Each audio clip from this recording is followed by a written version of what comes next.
वकास अपनी सास को लिए दूसरे शहर गया था। इलाज के सिलसिले में वकास की बीवी भी साथ थी। जिस शहर जा रहा था उसी शहर में वकास की बहन की शादी हुई थी। अस्पताल पहुंचे, डॉक्टर से अपॉइंटमेंट ली हुई थी। वकास ने रिसेप्शन पे बैठे लड़के से पूछा, डॉक्टर खावर साहब कब तक आएंगे? वो लड़का हल्की सी मुस्कुराहट से बोला, सर सॉरी, डॉक्टर खावर साहब आज लेट आएंगे। वकास चौंक कर बोला, क्या मतलब? डॉक्टर साहब ने खुद मुझे टाइम दिया था 12 बजे का। स्टाफ लड़का प्यार से बोला, सर मैं समझ सकता हूं, लेकिन डॉक्टर साहब एक मीटिंग में गए हैं, वो 7 बजे से पहले नहीं आएंगे। आप ऐसा करें 7 बजे आ जाएं। वकास ने घड़ी की जानिब देखा, 1 बज रहा है। अभी अगर घर भी जाऊं तो 2 घंटे लगेंगे जाने में, फिर वापस आना। वकास अपनी बीवी को बुलाकर कहने लगा, डॉक्टर साहब तो 7 बजे आएंगे, अगर घर जाकर वापस आईं तो बहुत लेट हो जाएगा। वकास की बीवी आसिया आहिस्ता से बोली, तो फिर यहीं बैठकर इंतजार करें क्या?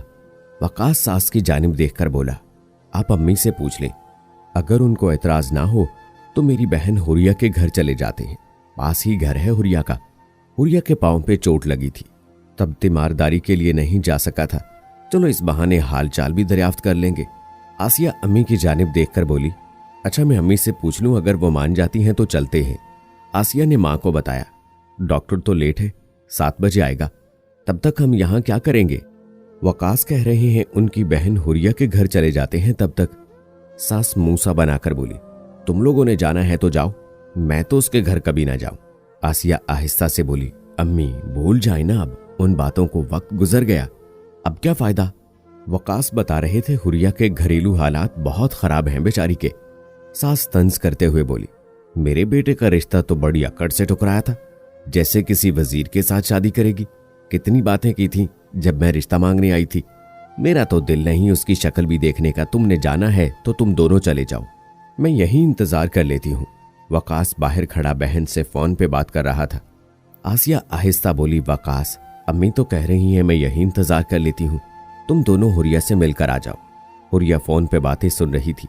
वकास ने हुरिया से कहा, हो सकता है मैं और आसिया तुम्हारी तरफ आएं थोड़ी देर तक।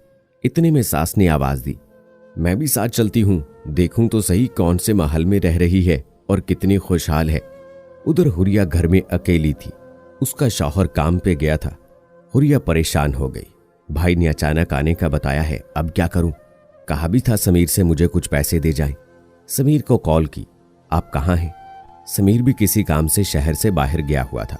समीर ने बताया, मैं तो लाहौर आया हुआ हूं। खैर है? हुरिया ने बताया, मेरे पास पैसे भी नहीं हैं और आप भी अब घर नहीं हैं।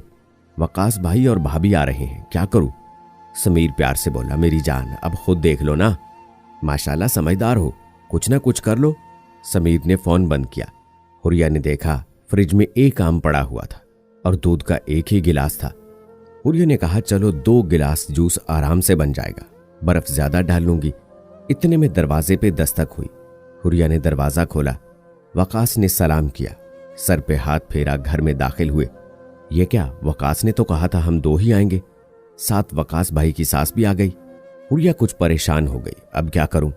मैंने तो मुश्किल से 2 गिलास जूस अरेंज किया था, अब तीसरा क्या करूं? पहले ही बर्फ और पानी मिलाकर गुजारा किया था। सास हुरिया को देख रही थी। हुरिया ने वॉशिंग मशीन लगाई हुई थी, कपड़े धो रही थी। थोड़ी सी हालत बिगड़ी हुई थी। सास तंज करते हुए बोली, इतने कपड़े किस किस के हैं? शौहर ने धोबी की दुकान तो नहीं बना ली?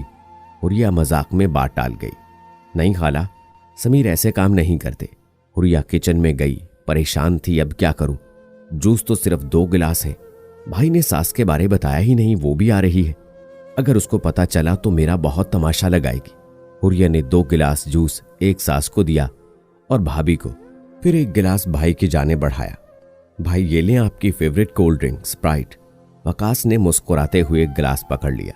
वकास ने जब घूंट भरा चौंक गया, ये तो पानी है। वकास समझ गया था, जरूर कोई वजह होगी जो हुरिया ने मुझे पानी का गिलास दिया है।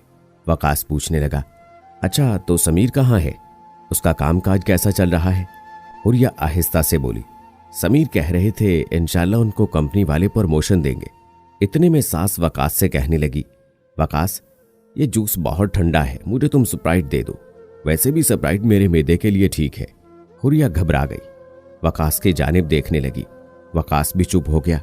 वकास ने हुरिया की जानिब देखा, फिर मुस्कुराकर बोला, सासू अम्मी, मैंने आधे से ज्यादा तो पी ली है। हुरिया, तुम ऐसा करो, अम्मी को दूसरा गिलास ला दो।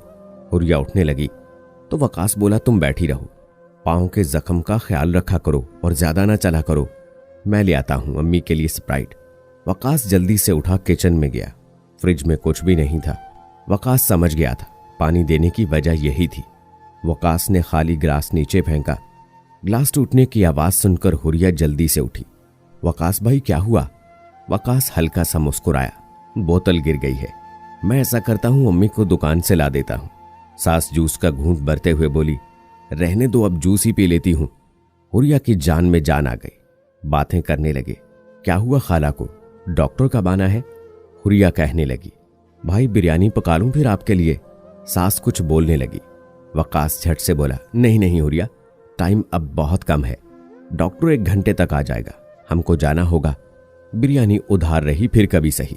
वकास ने आसिया से कहा, आसिया चलें, 6 बज चुके हैं, अस्पताल में फिर बहुत रश हो जाएगा।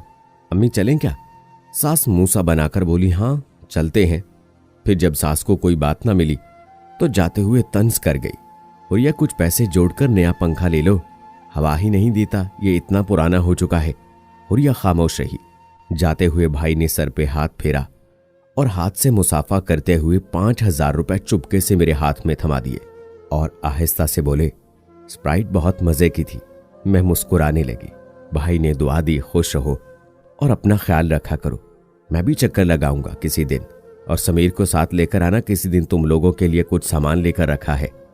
हुरिया की आंखें न जाने क्यों नम हो गई थी। वकास भाई ने आंसू साफ किए, पागल, खुश रहा करो। इस तरह प्यारे भाई ने मेरी माली कमजोरी पर पर्दा डाला और मेरे साथ हमदर्दी से मदद भी की। भाई तो बहनों की जान होते हैं, बहनों का मान होते हैं भाई। बहनें कब सारा संसार मांगती हैं भला, भाई की थोड़ी सी मोहब्बत ही कुल कायनात होते हैं बहनों के लिए। हर भाई मेरे भाई वकास सा हो जाए तो कभी बहनों की आंखें दुख के आंसू से नम ना होंगी, कभी बहनें लावारिस ना होंगी। बहनों के चमकते दमकते चेहरे देखने वाले होते हैं। जब वो भाई से मिल रही होती हैं, उनके चेहरे की रौनक काबिले दीद होती है, और जब भाई करीब पहुंचकर उसी शहर में पहुंचकर ना आने का कोई बहाना बता दे तो एकदम खामोश सी हो जाया करती हैं। बहनें बहनों से शफकत, मोहब्बत, हमदर्दी किया करो कि वो बाप का अक्स भाई में देखती हैं। मोहब्बत के साथ रहिए, अपनी बहनों का खास ख्याल रखिए और दूसरों की बहनों को इज्जत की निगाह से देखिए कि यही हमारे मजहब और मुआशरे का सुनहरी असूल है।